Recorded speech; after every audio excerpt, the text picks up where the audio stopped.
आयुष अपने जीवन के तीसरे दशक के अंत में खड़ा एक ऐसा सफल व्यक्ति था जिसकी बाहरी दुनिया हर मानदंड पर खरी उतरती थी। एक मल्टीनेशनल कंपनी में उसका पद इतना ऊंचा था कि उसके नाम के आगे कई विशेषण जुड़ते थे। सफल, प्रभावशाली, आत्मनिर्भर। उसका आलीशान घर शहर के पौष इलाके में था। उसकी कारें चमकती थीं और उसके बैंक खाते की संख्याएं किसी भी भौतिकवादी सपने को पूरा करने में सक्षम थीं। लेकिन इस चकाचौंध के बीच भी उसके भीतर एक खालीपन पसरा हुआ था, एक ऐसी बेचैनी जिसे वह खुद भी समझ नहीं पाता था। यह खालीपन उसे अक्सर रातों की नींद हराम कर देता और दिन के उजाले में भी एक अदृश्य बोझ की तरह उसके कंधों पर टंगा रहता। उसकी जिंदगी बाहर से तो परफेक्ट दिखती थी, जैसे किसी मैगजीन का कवर हो, लेकिन अंदर ही अंदर एक गहरी अशांति पलती थी जो किसी को दिखती नहीं थी और शायद जिसे वह खुद भी स्वीकारने से कतराता था। रोज की इस आपाधापी और ऊंची उड़ान में आयुष रिश्तों से दूर होता गया। माँ पिता के बार बार फोन आने पर भी वह अपनी व्यस्तता का हवाला देकर टाल देता। त्योहारों पर भी घर जाना उसे समय की बर्बादी लगती थी। गांव में बाबाजी के सत्संग की बातें जो कभी उसकी दादी सुनाया करती थीं, अब उसे बुजुर्गों की पुरानी बातें लगतीं जिनका उसकी आधुनिक तर्क संगत दुनिया में कोई स्थान नहीं था। वह अपने ज्ञान, अपनी सफलता और अपने अहंकार के एक ऐसे खोल में बंद हो गया था जहां दूसरों की सलाह, खासकर आध्यात्मिक बातों को समय की बर्बादी समझा जाता था। लेकिन यही अहंकार धीरे धीरे उसकी आत्मा को जकड़ता जा रहा था। उसे अपनों से ही नहीं बल्कि खुद से भी दूर करता जा रहा था। उसे लगाता था कि उसकी सफलता ही उसकी पहचान है और इसी पहचान के लिए वह अथक दौड़ता रहा।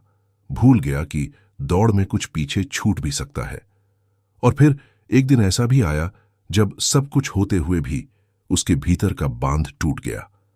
ऑफिस में एक बहुत बड़े प्रोजेक्ट का तनाव, घर की चारदीवारी में बढ़ता अकेलापन और कई रातों की नींद उड़ी होने के कारण पैदा हुई एक गहरी शारीरिक और मानसिक थकान ने उसे पूरी तरह घेर लिया।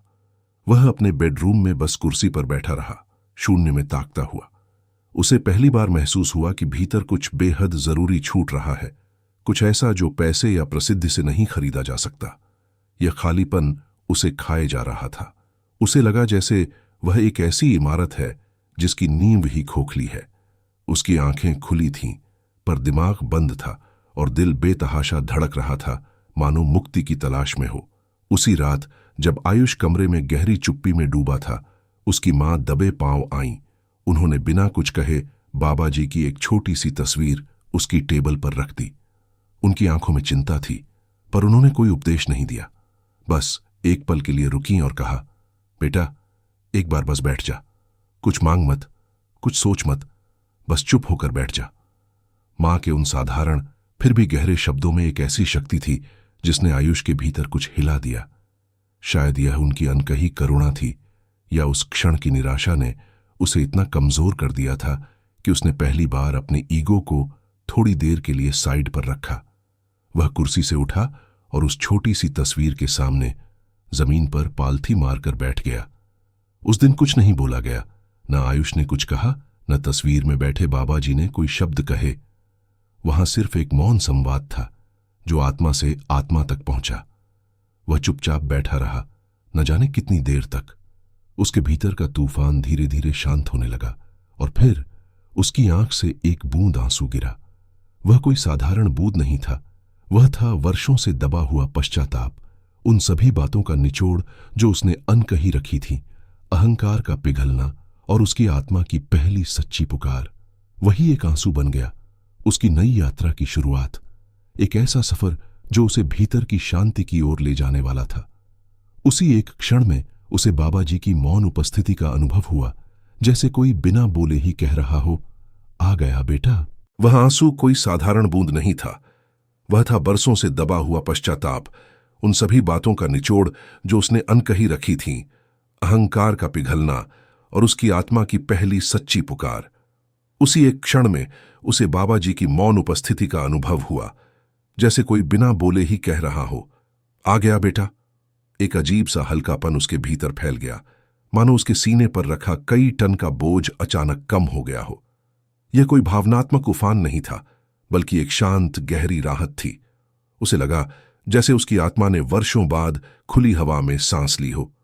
उसे एक बूंद में उसकी पूरी जिंदगी का दर्द घुल गया था और उसके स्थान पर एक अकल्पनीय शांति ने ले ली। इसके बाद आयुष ने किताबें नहीं बदलीं, उसने अपनी चमकती हुई कार भी नहीं बदली और न ही अपनी आलीशान नौकरी छोड़ी। बाहरी रूप से सब कुछ वैसा ही था, पर अब उसका मन बदल चुका था। पहले जो खुद को सबसे ऊपर समझता था, हर बात में अपना प्रभुत्व दिखाना चाहता था, अब वह सेवा करने में खुद को छोटा महसूस करना सीख रहा था। और यही बदलाव सबसे सच्चा और असली था। उसने अपने अहंकार की बेड़ियों को तोड़ना शुरू कर दिया था।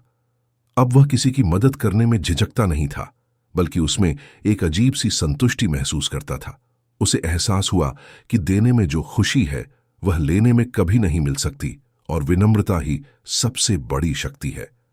सिमरन, ईश्वर के नाम का स्मरण, अब उसकी दिनचर्या का एक अभिन्न अंग बन गया। सुबह जल्दी उठकर सूरज निकलने से पहले कुछ पल बाबा जी के नाम में बैठ जाना उसे पूरे दिन के लिए अद्भुत ऊर्जा और एक गहरी शांति देने लगा। यह वह शांति थी जो उसे पहले कभी नहीं मिली थी, चाहे उसने कितना भी पैसा कमाया हो या कितनी भी पार्टियां की हों। अब वह बाहर से कम और भीतर से ज्यादा जिंदा महसूस करने लगा। यह सिर्फ एक आदत नहीं थी, बल्कि उसकी आत्मा का पोषण था, एक ऐसा स्रोत जहां से उसे जीवन के असली मायने मिलने लगे। उसकी आंखों में एक नई चमक आ गई थी, जो अब बाहरी चकाचौंध से नहीं बल्कि भीतर की रोशनी से आती थी। धीरे धीरे इस आंतरिक परिवर्तन का असर उसके बाहरी जीवन पर भी दिखने लगा। उसके रिश्ते सुधरने लगे, मां से उसकी बातें बढ़ने लगीं। अब वह केवल व्यस्तता का बहाना नहीं बनाता था, बल्कि उनसे खुलकर अपने विचार साझा करता था। उसने अपने दोस्तों और सहकर्मियों की बातें ध्यान से सुनना शुरू कर दिया था, उन्हें जज करने के बजाय अपनाने लगा। उसकी पहले की कठोरता नरम पड़ गई थी और लोग उसकी ओर आकर्षित होने लगे थे। उसे महसूस हुआ कि जब हम खुद को बदलते हैं तो हमारे आसपास की दुनिया भी बदलने लगती है। सच्ची सहानुभूति और समझदारी उसे दूसरों के करीब ले आई और उसके जीवन में असली संबंधों की नींव पड़ने लगी। एक बार उसे बाबा जी के दर्शन का अवसर मिला। वह सत्संग में सबसे पीछे बैठा था, हजारों लोगों की भीड़ में। कोई विशेष संवाद नहीं हुआ, कोई चमत्कारिक घटना नहीं घटी, लेकिन जब उसकी नजर बाबा जी पर पड़ी तो उसे लगा जैसे किसी ने सीधे उसके दिल से कह दिया हो, बस अब तुम मेरे हो। यह अनुभूति उसकी आत्मा में इतनी गहराई तक गूंजी कि उसे लगा जैसे वह बरसों से इसी पल का इंतजार कर रहा था। यह एक अलौकिक संबंध था जो शब्दों से परे था। इस अनुभव ने उसके भीतर के विश्वास को और भी मजबूत कर दिया और उसे लगा कि वह अब अकेला नहीं है। आयुष अब जीवन को सफलता से नहीं बल्कि संतोष और शांति से नापता है। वह जान गया है कि असली शक्ति न तो ज्ञान में है, न पैसे में और न ही बाहरी दिखावे में, बल्कि उसे एक सच्चे आंसू में है जो भीतर से निकलकर मन को धो देता है। वह समझ गया है कि जीवन का असली धन बाहरी वस्तुओं में नहीं बल्कि भीतर की पवित्रता और आत्मसंतुष्टि में निहित है। उसकी प्राथमिकताएं बदल गई हैं और अब वह उन चीजों के पीछे नहीं भागता जो उसे केवल क्षणिक खुशी देती थीं।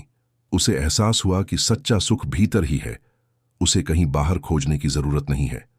आज वह औरों को भी यही सिखाता है, बाबा जी से मांगने नहीं, बस सच्चे दिल से बैठने की जरूरत है। कभी कभी एक आंसू वो कर जाता है जो 1000 शब्द नहीं कर पाते। वह एक जीवित उदाहरण बन गया है कि कैसे एक व्यक्ति अपनी पूरी जिंदगी को आंतरिक शुद्धिकरण के माध्यम से बदल सकता है। वह लोगों को अपने अनुभव बताता है, उन्हें प्रेरित करता है कि वे भी अपने भीतर की आवाज सुनें और शांति की तलाश करें। उसकी बातों में अब अहंकार नहीं बल्कि नम्रता और सच्ची समझदारी झलकती है जो सुनने वालों के दिलों को छू जाती है। वो अकेला आंसू अब उसकी सबसे कीमती पूंजी है, क्योंकि उसी ने उसे बाबा जी से जोड़ा और खुद से भी। अब वह हर दिन उसी मौन में बैठता है जहां कभी उसकी आत्मा ने पहली बार सांस ली थी, जहां उसे अपने अस्तित्व का सच्चा अर्थ मिला था। वह जानता है कि वह आंसू सिर्फ एक मुक्ति नहीं था बल्कि एक नवजीवन का सूत्रपात था जिसने उसे अपनी जड़ों से फिर से जोड़ा। हर बार जब वह उस मौन में बैठता है, उसे उस आंसू की पवित्रता और उसके द्वारा लाए गए परिवर्तन की याद आती है। ये साखी सिखाती है कि जीवन की सबसे बड़ी सफाई बाहर से नहीं बल्कि भीतर से होती है। बाहरी परिस्थितियां हमें प्रभावित कर सकती हैं, लेकिन आंतरिक शांति ही हमें वास्तविक शक्ति देती है। और कभी-कभी सिर्फ एक सच्चा आंसू ही काफी होता है, अगर वो दिल से निकला हो और बाबा जी की शरण में गिरा हो। यह कहानी हमें यह भी याद दिलाती है कि हमारे जीवन में चाहे कितने भी दुख और निराशाएं हों, मुक्ति और बदलाव की संभावना हमेशा मौजूद रहती है। बस हमें अपने भीतर झांकने और समर्पण करने की हिम्मत चाहिए।